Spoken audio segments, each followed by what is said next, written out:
नमस्कार दोस्तों, एक छोटी सी कहानी है। एक राजा और दो भिखारी की। एक राजा थे, वह मंदिर जाते थे तो उनके दाएं और बाएं दो भिखारी बैठा करते थे। जो दाएं तरफ भिखारी बैठता था वह ईश्वर से कहता, हे ईश्वर, तूने राजा को बहुत कुछ दिया है, कुछ मुझे भी दे दे। लेकिन जो बाएं तरफ वाला भिखारी था वह राजा से कहता, हे राजा, ईश्वर ने तुझे बहुत कुछ दिया है, कुछ मुझे भी दे दे। तो जो दाएं तरफ वाला भिखारी था वह बाएं तरफ वाले को कहता कि ईश्वर से मांगा कर, ईश्वर सबकी सुनेगा। तो जो बाएं तरफ वाला भिखारी था उसे कहता कि चुप हो जा मूर्ख। तो राजा ने एक दिन अपने मंत्री को बुलाया और कहा कि मंदिर में जो दाएं तरफ वाला भिखारी है वो तो ईश्वर से मांगता है, तो ईश्वर ज़रूर उसकी सुनेगा। लेकिन जो बाएं तरफ वाला भिखारी है वो तो हमसे ही मांगता है। तो तुम एक काम करो, उसे एक बर्तन में ढेर सारी खीर ले लो और उसमें कुछ स्वर्ण मुद्राएं डाल दो और उसको दे आओ। तो मंत्री ने उसको ले गया और उसको खीर दिया बाएं तरफ वाले को।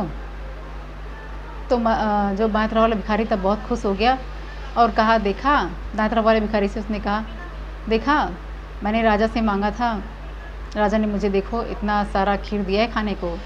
तो ईश्वर से मांग करता है, ईश्वर ने तुम्हारी सुनी। तो जो बाएं तरफ वाले भिखारी था उसने खूब पेट भर खीर खाया और उसको चढ़ाता। तो जब उसका पेट भर गया तो उसने कहा, ले मूर्ख, तू हमेशा ईश्वर से मांगता है लेकिन ईश्वर ने तुझे नहीं दिया। ले जो तू खीर बची है थोड़ी तू भी खा ले, तेरा भी पेट भर जाएगा। तो उसने जो खीर बची थी उसको दे दिया। तो वो जो दाएं तरफ वाला था, जो उस नीचे स्वर्ण मुद्रा थी, वो खीर उसको मिल गई। वो दूसरे दिन गायब हो गया। तो राजा ने फिर देखा जाके, तो उन्होंने देखा कि बहुत आश्चर्यजनक हुआ उन्हें कि उन्होंने देखा कि जो बाएं तरफ वाला भिखारी था वो तो वहीं का वहीं बैठा है, लेकिन जो दाएं तरफ वाला भिखारी था वो वहाँ से गायब है। तो राजा ने पूछा कि तुमने खीर नहीं खाई? तुमने कहा, नहीं, मैंने खीर खाई और मुझे बहुत मज़ा आया।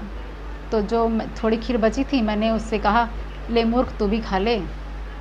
तो राजा ने सोचा कि ज़रूर ईश्वर ने उसकी सुन ली, ईश्वर ने उसको ही दे दिया। दोस्तों, हमें छोटी सी कहानी से यह सीख मिलती है कि अगर हम ईश्वर से मांगते हैं तो ईश्वर हमें हमारे लिए हमारी सोच से ज़्यादा ही हमें देता है। लेकिन अगर हम किसी इंसान से मांगते हैं तो हमें उतना ही देगा जितना हमारे लिए सही होता है। लेकिन ईश्वर हमें ज़्यादा ही हमारे लिए सोच कर रखता है। दोस्तों, आप लोग को छोटी सी कहानी कैसी लगी कमेंट करके ज़रूर बताइएगा। मिलते हैं नई कहानी के साथ। Thank you so much. जय हिंद।